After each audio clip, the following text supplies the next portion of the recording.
आणि बोलूयात इतरही महत्त्वाच्या घडामोडींकडे। मनोज रांगे यांच्या मुंबई आंदोलनानंतर सरकारने दिलेल्या जीआरवरनं राज्यातील मराठा समन्वयकांनी मनोज रांगे यांना धारेवर धरले।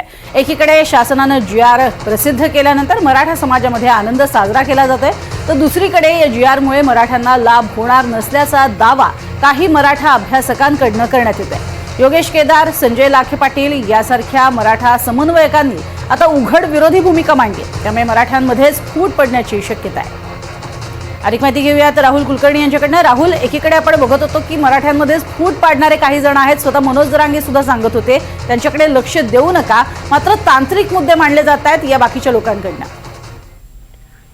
फूट म्हणण्यापेक्षा अभ्यासकांनी मांडलेले मुद्दे काय आहेत ते आपण लक्षात घेऊया। मनोज रांगे पाटील यांची भूमिका महाराष्ट्राला माहिती आहे, त्याच्यात फार जाण्याचा अर्थ नाहीये, परंतु बाळासाहेब सराटे असतील, संजय लाखे पाटील असतील, योगेश केदार असतील की अगदी राजेंद्र कोंडरे सुद्धा असतील, ह्या सगळ्यांनी तांत्रिक मुद्द्यावरती या जीआरचं विश्लेषण केलंय। आणि त्यांच्या म्हणण्याप्रमाणे एक तर तुम्ही जी मागणी सुरुवातीला होती तुमची सरसकट, तो तर काही मुख्यमंत्र्यांनी स्पष्ट केलं की तसं काही सरसकट नाहीये।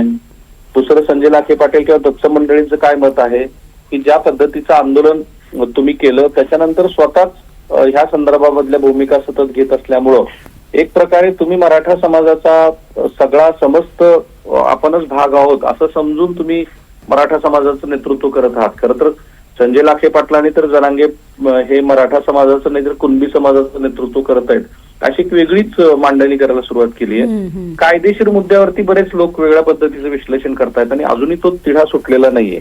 तिढा काय आहे तर मुळात जीआर मुळे मराठवाड्यातल्या सगळ्याच मराठा समाजाला त्याचा लाभ होणार आहे का, तर मुख्यमंत्र्यांनी स्पष्ट केले नाही होणार आहे।